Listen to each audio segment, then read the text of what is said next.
Hey Andrew, how you doing? Good. Yeah, I think we actually started the broadcast early, so we've got some other folks listening in as well. But Great. Welcome everyone.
Ellen, can you hear us?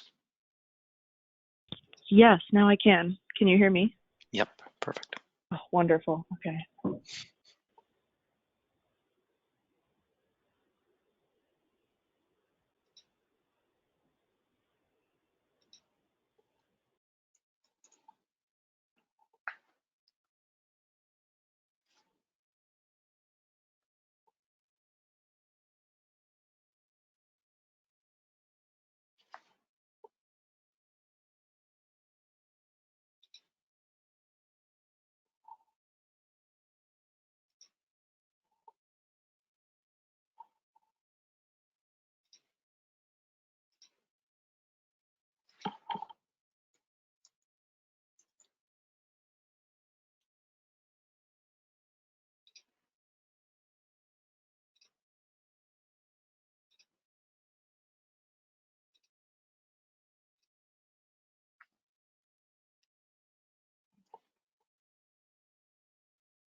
Hey everybody, so happy to be here with you for this session, building your DevSecOps skills for Salesforce. And in particular, in this session, we'll be talking about addressing governance, risk, and compliance, which really is taking the highest level point of view, the broadest point of view on DevSecOps and the impact and what that's really all about. So I'm very pleased to have with me here my friend and colleague Ellen Herr, sales engineer at Copado, but also up until very recently, a consultant at Ernst & Young. Ellen? Yes, that's correct. Good morning, everyone. As Andrew said, I am a sales engineer here at Copado. I came from Ernst & Young, where I was a risk transformation consultant. And yeah, I was very excited that Andrew asked me to join in. So I'm looking forward to the webinar. Fantastic, thanks. So going to get started off with a little bit of the context. DevSecOps obviously speaks to security. IT security risks have never been higher. So not everyone in IT is, everyone sees some headlines, right, about the big high profile hackings and so forth. Some folks in IT obviously spend their whole lives in that area, but it's really key to understand how significant the security risks are to our organization, especially with advanced persistent threats, sometimes sponsored by government, sometimes sponsored by organized crime, script kiddies just trying to hack things here and there. And our systems are so complex that there's so many opportunities for vulnerability. Some of the headline winning ones, Capital One, Adobe, Marriott, these are the reasons these companies do not want to be in the headlines. But some of the statistics on the right, security breaches estimated by McAfee to cost $600 billion a year to individual companies. And many of those contributed by insiders. So there's some insider risks, but 30% of security professionals expect a major and successful attack on their organizations within 90 days. So it's a high risk environment from a security point of view. From a compliance and regulatory landscape, we also are living in a world that has gotten significantly more complicated. If you were a small business in California, say, well, you're understandably subject to local California, laws. I'm in San Diego. You're subject to state laws. You're subject to national laws. But these days, you're actually subject to international laws. If you have any European customers at all on your digital business, you are subject to GDPR. Their data, if you're tracking any data about them. So the regulatory landscape is getting more complex, and it is also getting more expensive. So Equifax had one of the most notable fines of $700 million for their theft of records on almost everyone in the US. British Airways had a massive fine for GDPR compliance violations. Again, Marriott, poor folks, in the news again for exposing personal data.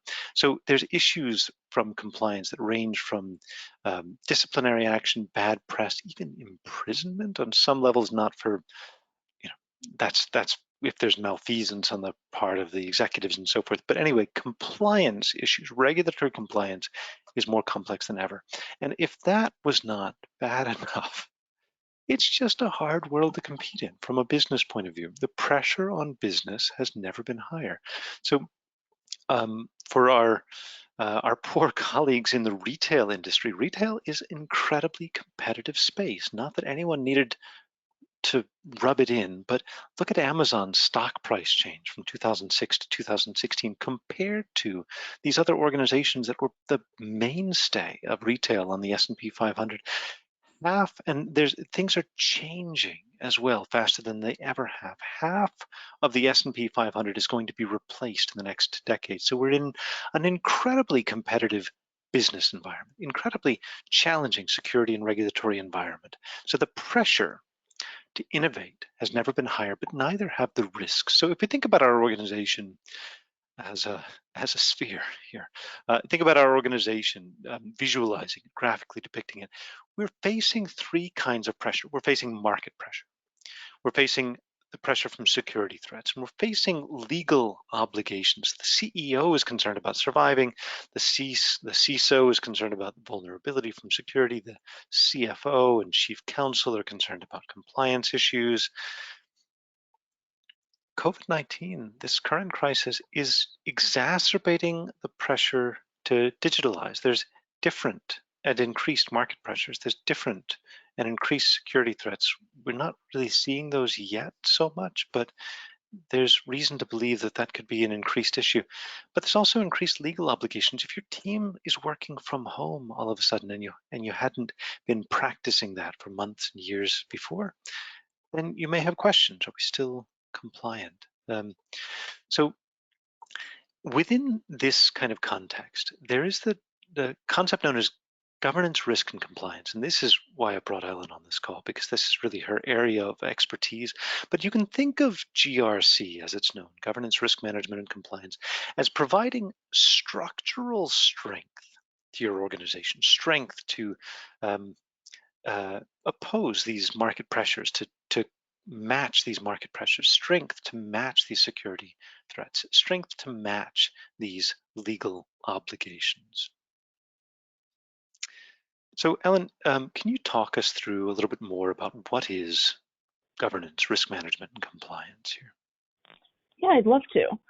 So now that you've heard all about, the increasing pressures that companies face and how GRC can fit to help alleviate some of those pressures and provide that fundamental structure and strategy for an organization to make smart decisions and streamline their activities. So to define it, governance really boils down to the ability to achieve objectives, whatever those are, whatever they've been defined as by the organization. Risk management is then addressing the uncertainty associated with those objectives or activities, and compliance is acting with integrity. And so organizations have been using these elements in some form or another, whether they are aware of it or not in their day-to-day activities. But the problem is they haven't necessarily been intertwined. It's a much more siloed model for most organizations. And recently, companies have been trying to take a more collaborative and integrated approach for these three things. And so on the next slide, there's a great quote from the OCEG Red Book, which is a great model that's used for achieving the full extent of GRC capabilities, which you can read. But the most important thing to understand is that GRC is and should be viewed as something that can bolster a business, not burden it. There's this flawed view of thinking that compliance specifically serves only really as a blocker to streamlining things and achieving organizational efficiency. But having an integrated GRC throughout an organization, and the word integrated is really important, ensures future organizational success. Fantastic.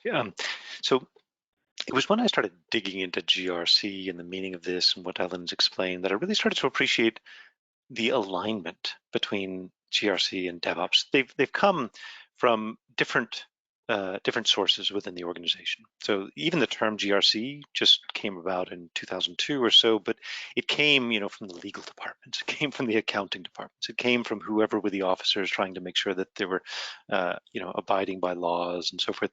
But their goal was to accomplish this threefold purpose about helping the company to get their mission accomplished, but doing it, in a secure way and in a legal way with integrity. Now, DevOps arose in 2009. Also, both of these are kind of new movements, but they're addressing issues that people have always had since cavemen were developing code, right? These issues have been around, but DevOps is bringing these issues together. It's about getting things done and then doing it right. So IT has the objective to get things done, which is really what governance is about. And governance deals with achieving objectives. In the DevOps context, our focus is to successfully enable change in IT systems and to run those systems on an ongoing basis. But doing DevOps right, so to speak, and it also implies managing risks, reducing the chance that our changes are going to break things, break the system, making sure that we're delivering the right things, dealing with uncertainty, if we have backup systems, failover systems. There's a lot of risk management that's really integral to maintaining your IT systems, as well ensuring compliance, not necessarily for legal reasons. It's not the main reason IT teams are concerned, but for example, having traceability of the whole history of changes is important just to make sure you know what's going on, that you can recover if there's been an incident, for example. So when we did a survey back in the fall of 300 organizations and why they have looked to DevOps for Salesforce, the number 2 reason that we heard people respond was for security reasons. That's very interesting because DevOps doesn't normally lead with security as being one of the main aspects of it, but that ability to address uncertainty is really integral to DevOps, like I've been saying. But there is this term DevSecOps that is sometimes used, and there's a lot of variations on DevOps, and we don't need to go into all the different variations, but DevSecOps, in my mind, can be seen as a way of addressing the exact same needs and same pressures that GRC is meant to be addressing, but through an improved set of processes, automation, improved collaboration, and workflow. So if you think back to those pressures that the organization was under, the pressure of governance, the pressure on risk management, the pressure of market pressures, security pressures, legal regulatory pressures, GRC is supporting that, but who's getting squeezed in the middle? In the middle, it's the CIO getting squeezed. The CIO is getting squeezed in the center because they're really on the hook to make sure that you can maintain systems, maintain your uptime, but also change them effectively, address security issues, and so forth. There's a lot of pressure. So DevSecOps is really an IT organization's response to this, about how to respond to these three challenges and to bolster the organization from the inside. So IT risks, this is some quote that appeared in some of the literature from Gartner on GRC, that IT risks have been managed in silos. They've been thought of as being, okay, there's the accounting risks, but then there's the IT systems, and then there's HR issues and so forth. But increasingly, because IT is increasingly central to our business, IT risks are increasingly being seen as a leading indicator for failures in other risk areas, such as fraud and resiliency. And this is why I really wanted to go deep on this topic with Ellen and to begin to ask her some questions, and from her point of view about what is the role of GRC, and then that'll help inform how we understand how DevSecOps can fit into this. So first of all, Ellen, I'd love to hear you explain a little bit more about your role, former risk transformation consultant. It's not a role that exists in an IT organization normally. What does that do? What did you do in that role? Yeah, definitely. So a risk transformation consultant, what that really boils down to is we are ensuring that organizations are agile and risk aware so that they can make smarter and better strategic decisions throughout all of their business processes and not just at the end of them. So we help companies kind of identify their risk appetite and strategy for a variety of things. And this included system implementations or switching over from legacy infrastructure, mergers and acquisitions, or simply just trying to find or maintain a competitive edge in the economic environment. And so we take that and we use that to implement solutions that have proper process owners, proper controls. They're auditable throughout the entire process, and we can improve their overall business and risk management posture. So you were dealing with things across an entire organization. Could have been HR, could have been finance, could have been a variety of, manufacturing and pharmaceuticals and so forth. Could have been a variety of areas, but IT was also one of those areas that came up as a big issue in terms of risk management. Oh, definitely. IT was almost always in the middle of everything, because what you find is that many departments, they interact with IT, whether or not they know it. And so my role was we would interview and we'd gather all the information from these different departments and kind of piece the puzzle together and figure out how the information or the process moved along. And that way we were able to identify any risks or any gaps and then be able to subsequently hope to mitigate them and fill those gaps. Okay, so you were a consultant. You would be brought in from outside the organization, but in some larger organizations, there might be compliance officers within an organization. What's their role? How would you compare, contrast, similar to what you did? Or? Yeah, so that role is really there to ensure that a company is maintaining compliance with the wide array of global and domestic regulatory standards, which, as Andrew, you mentioned, are increasing, and not only are they increasing, they are updating as the economy changes, as the economy grows. And so what this involves is a couple things. And among them, you have to maintain this deep knowledge of federal, state, and global regulations, compliance standards that are specific to an industry or an organization, the different audit techniques that are employed, and just the overall operations, policies, and procedures that are specific to that company. So there's a lot on a compliance manager officer's plate. And so not only are they dealing with those external factors, but the flip side of that is that they're making sure that internal policies and procedures are being abided by. And so some of those things can include creating and disseminating communications or facilitating education and training around user awareness and proper policies. Okay. And you had mentioned earlier that there were some misunderstandings about the role of compliance, that it was about burdening the organization, but you said, no, it's about supporting the organization. But what are some of the biggest challenges that you've seen arise between IT departments, for example, in compliance? Yeah, so I believe that when you really try to get to the root of the problem, that the biggest challenge is the lack of established and frequent conversation between the two groups. Because many, if not most or all organizations, you think of compliance or auditors, you only think of that when your software is in production or when your process is finalized.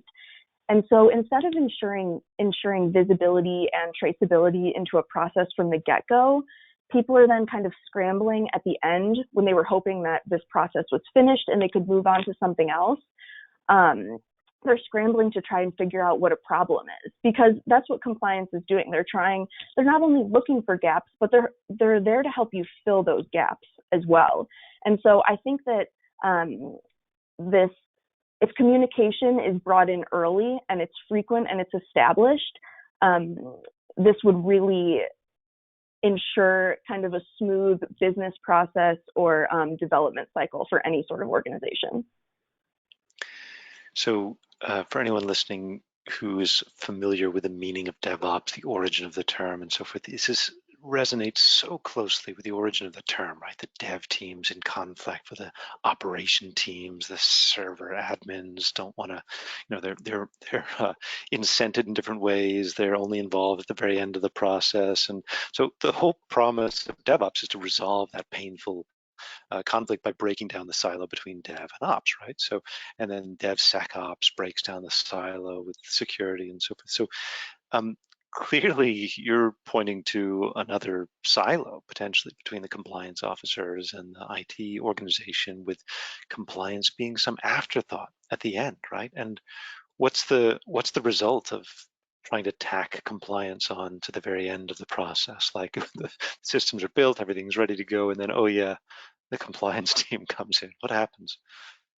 Oh, it's not good, to put it simply. But when compliance comes in at the end, I mean, if you've ever, created a process end to end, or you're in the IT space and you've never had any bugs or issues, kudos to you. But, at some point, some sort of problem or gap is going to become identified. And so the entire process has to stop. And all of these resources are then that could have been used for other projects or streamlining other activities. They then have to all go back and try and figure out who caused the problem, when did the problem get caused, what information was included in this problem. And so instead of maybe if these checks and balances had been put in, these compliance checks, these quality gates had been put in throughout the process, they would be able to have identified that problem early on and fixed it right then. And the process would have just been able to continue, and you're still looking at the same timeline. Whereas when you bring it in at the end, you're really only asking for a deadline to get pushed out or a timeline to be extended. There's just no other way around it. It's more of that inefficiency, that sort of waste where people are experiencing unnecessary stress, unnecessary rework, unnecessary investigations, and so forth. Okay, so you've got, you came from a compliance background. You now have an audience who mostly probably has a development background. This is your chance. You've got our ear. What would you like IT teams to understand about compliance? What's the most helpful thing you could tell us? I think one of the most helpful things would be understanding that this assumption that auditors or compliance can't understand DevOps or aspects of IT. And so trying to educate them and bring them along in this journey it's too cumbersome and it's a waste of time. And that assumption is just flawed, because the reality is that compliance groups and auditors, they're very open to change and they're willing to learn. They want to learn. I mean, it's in the job description that they learn these new systems and these new processes and these new risks and controls.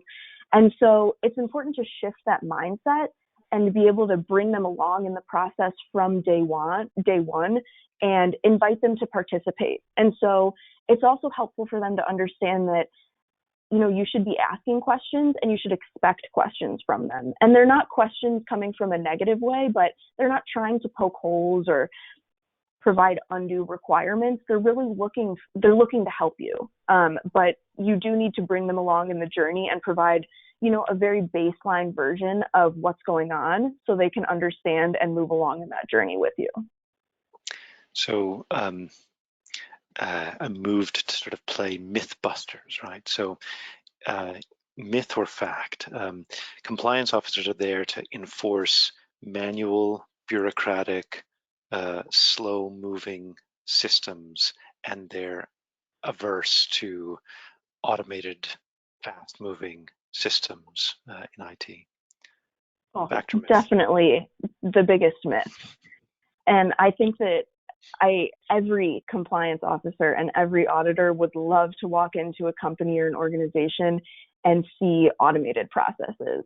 When you go in there and you see manual things and, gaps, it's like, oh, goodness, there's opportunity there. There's wasted resources and efficiency that isn't being capitalized on. And so I think that knowing that compliance officers and they bring a new perspective and experience from working with different sorts of clients in different industries and different organizations, you're able to capitalize on that. Developers and compliance officers obviously approach things from very different perspectives. You think about processes differently. And so it's not that developers are wrong or IT teams are wrong, but they just maybe haven't thought about a certain aspect of a process that a compliance officer sees right off the bat. So definitely a myth. Automation is great. Fantastic, and less opportunity for people for things to go wrong if it's a less of a manual process. But so we've touched on this already. But on this topic of what's the best way to facilitate collaboration between IT and compliance, anything else you'd like to add on that? No, I mean, I think just to sum it up, I think, compliance should be baked into everyday operations. And I think that you just need to facilitate collaboration and have deliberate conversation and not assume that people are going to be talking, because it isn't an organic sort of relationship. It does need to be facilitated and checked in on, but just being open for questions and input and having a collaborative, agile relationship rather than, I'll deal with compliance at the end. I want to get this from start to finish as quick as possible. You're still able to get that in the same timeline that you want. It's just bringing compliance along for the journey and ensuring that you're aware of where compliance fits into your process. Awesome. And I just want to hear you say it again. Compliance officers are used to learning new systems. They're expecting to learn new things. For example, you were a consultant. You come into radically different companies, radically different sets of technologies and so forth. You're fully expecting to see things that are, new terminology. If somebody says Git, if somebody says Copado, if somebody says automating deployments, Selenium tests, you even though maybe you're not coming from a technical background, but none of those terms would throw you off. You're just there to learn and hear what the process is and how it can be improved. That's exactly it. And I would go so far as to say that was one of the most exciting parts about being in that role, was learning all of these different systems. And I can tell you, we didn't get into the nitty-gritty details. You didn't need to get into the nitty-gritty details. Just as IT doesn't need to get into the the pages and pages of policies and procedures and standards and regulations. Compliance officers, they want to know how it works. They want to know where the pieces fit, but they're not there to, find to get into, the appendices and all of those crazy steps. They want to understand how it works, and they want to be able to go back to you and help you hopefully make the process work faster and more efficient and just better. Fantastic. And fantastic. Okay, so takeaway message: collaboration, communication. It's not an inorganic process, like you said. It's a human process. These are humans trying to help the company succeed. IT and compliance really can align very well. Thank you so much, Alan. Super helpful to get your take on all of this. I wanted to ground some of this topic because it's all in the context of DevOps for Salesforce. I wanted to ground some of this topic in the challenges and the remedies that can be applied on the Salesforce development process and how to facilitate DevSecOps. So this slide is one that we've used a lot at Copado to describe a lot of different things. But one thing that really stood out for me thinking about this is that Salesforce provides fantastic security. They provide, a highly compliant platform. So on Salesforce's website, you'll see the HIPAA compliant, PCI compliant, SOX compliant. Salesforce provides all of these layers of regulatory compliance, all these layers of security, and so forth. But there is only so much that they can do. They build a platform. So it's like a company that builds a building. They can guarantee the structural integrity of the building, but when the businesses move into that building, whether what happens inside that business is legal or not, whether what happens inside that business is secure, whether it's efficient or not, that really is up to that individual business. And there's a whole lot that each of us as organizations that are running on Salesforce needs to bring to the process. And these are what you could think of as our DevSecOps needs. So in addition to building our applications, we need to make sure that we're building them in an effective way, in a secure way, in a way where there's traceability, there's history of all the metadata changes, who made them, why they made them. We have the ability to integrate with other third-party tools, ensure compliance, and so forth. So all of this is part of the gap that each of us as organizations need to address. And it's a huge part of what Copado emphasizes in enabling. Ellen, there was a concept that we were discussing about these 3 lines of defense to ensuring security and compliance. Do you want to talk us through what does this mean? What are these concepts of 3 lines of defense? Of course. And so I think the big question is, as you mentioned, Andrew, how do you ensure security and compliance all the while mitigating risk? And so to do that, there is this 3 lines of defense model, which it begins with the smallest circle, the first line of defense. And those are the people who own the risk and are executing those mitigating controls, people such as developers and engineers and day-to-day managers. And so when you go a little further up, it's the second line, who's made up of management, and they set the policies and they monitor the risk. They develop and modify the risk and control processes that are put forth by the first line of defense. And then rolling up to the third line of defense, they are there to ensure that the policies and efforts of the second line are consistent with organizational and regulatory expectations. They want to make sure that the overall GRC model is effective. And so this framework really provides the backbone for an organization to achieve their objectives and their outcomes. They're able to have a single source of truth around, for example, their dev process, and have very clear visibility into the dev metrics at multiple levels or different stages in a process. On the people side, project teams are able to use their time efficiently and not have to waste it, as we discussed, going back and trying to figure out what went wrong when, and they have access to training, education, and support when they need it. And lastly, this framework enables processes to adapt and change very quickly without downtime. And this builds a level of trust that there are the tools capable to support such a streamlined process. Awesome. So I want to translate some of those things into terms that may be more familiar to our development users. This first line of defense, second line of defense, third line of defense. So a third line of defense would be, for example, a compliance officer, or a compliance consultant like yourself, or even an external auditor working back in. But when we talk about implementing processes and carrying them out.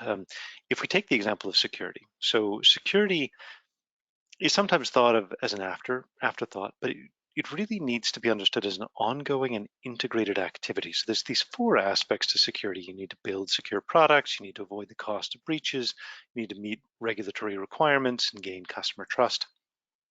So it's helpful to think about security as not as a milestone, like, oh, we were checked for security, but as a sustained discipline in response to continuous change, embedding security into that process and shifting security left so it's more integrated with the development process. So part of that starts with a secure platform. These are some of the characteristics of Copado as an underlying secure platform. But another part of it is just getting everybody on the same platform, getting everybody on a common system. So when you were talking about the controls and putting those controls in place, obviously it takes thought.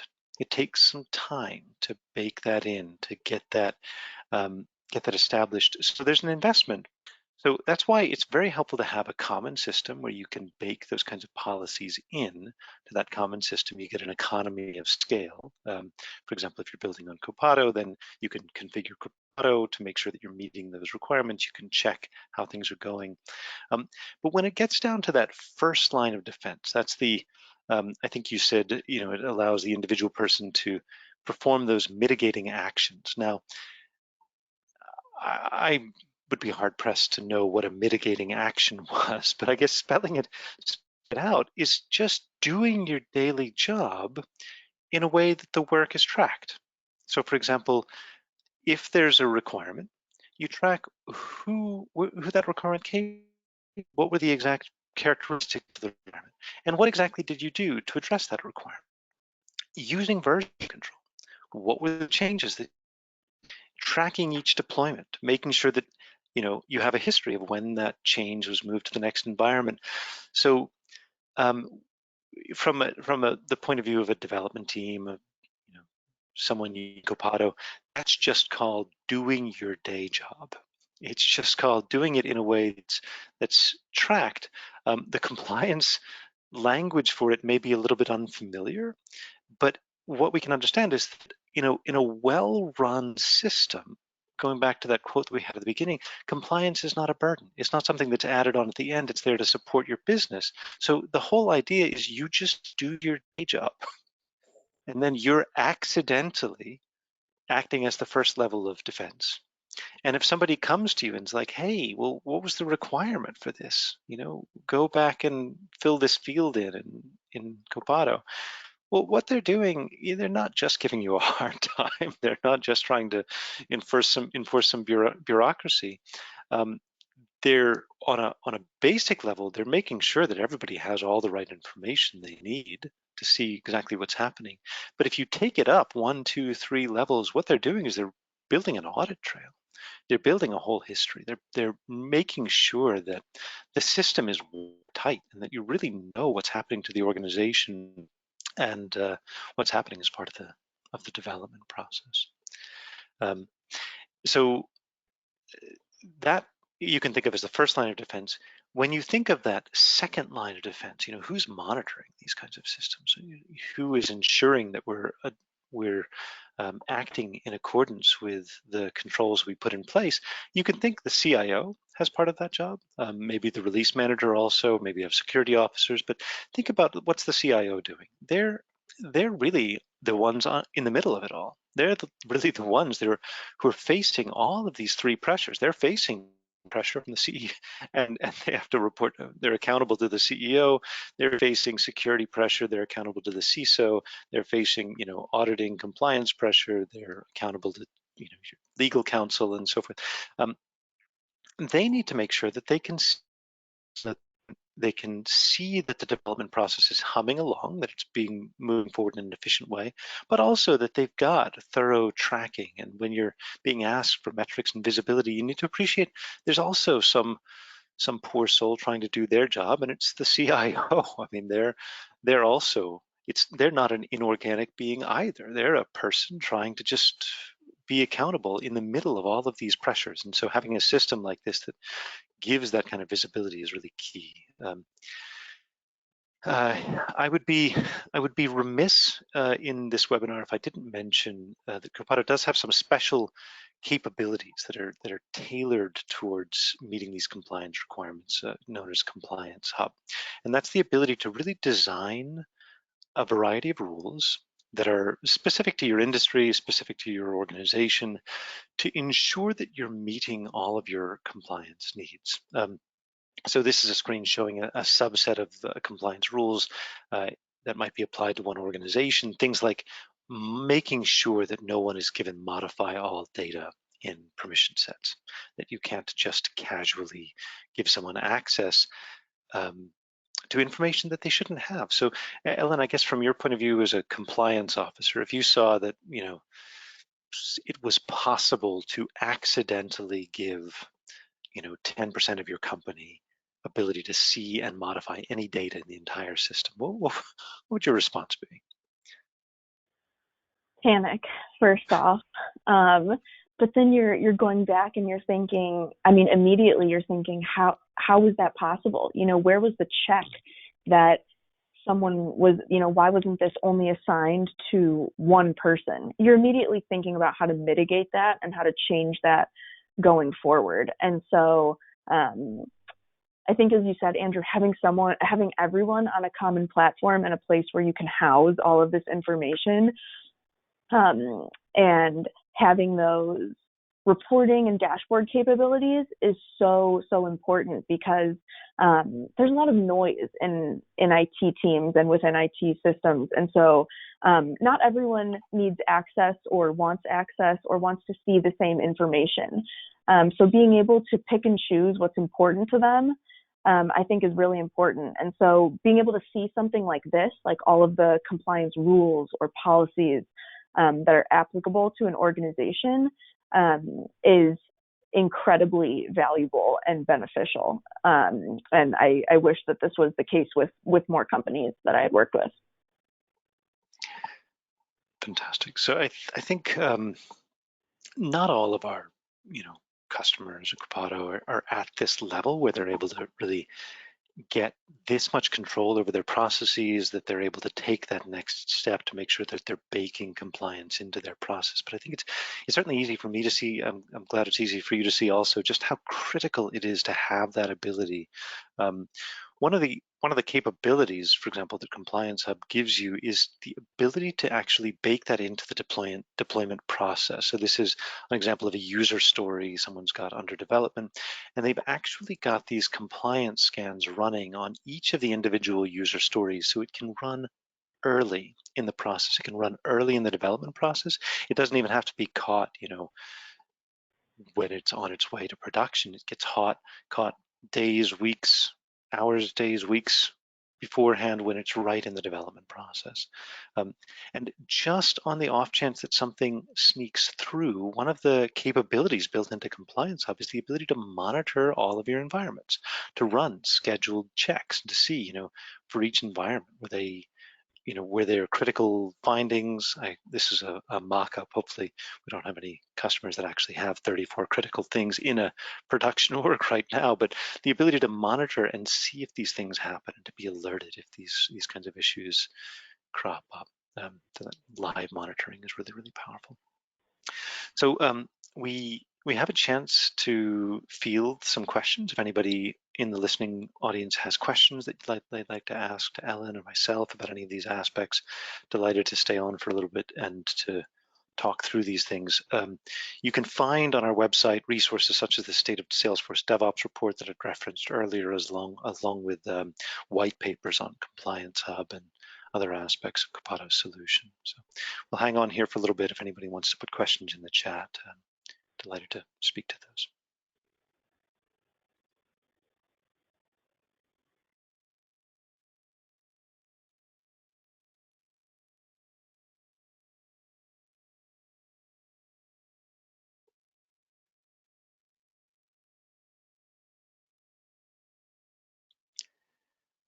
I believe that we have answered everybody's questions on this topic for the moment. But obviously, if questions come up, please don't hesitate to get in touch with us at Copado. It's been a real pleasure to be with you all today, and thank you so much to Ellen as my guest for really giving us an inside view in the world of governance, risk, and compliance. Hopefully, you all found this helpful, like I did, understanding how governance, risk, and compliance is a way of responding to these pressures, from market pressure, security pressure, the regulatory pressure, and that DevSecOps really sits squarely in the middle of this as a way for IT organizations to respond to these three pressures, a way to fulfill those needs, the GRC needs that are issues to from the broader organization. Thank you, everybody, very much.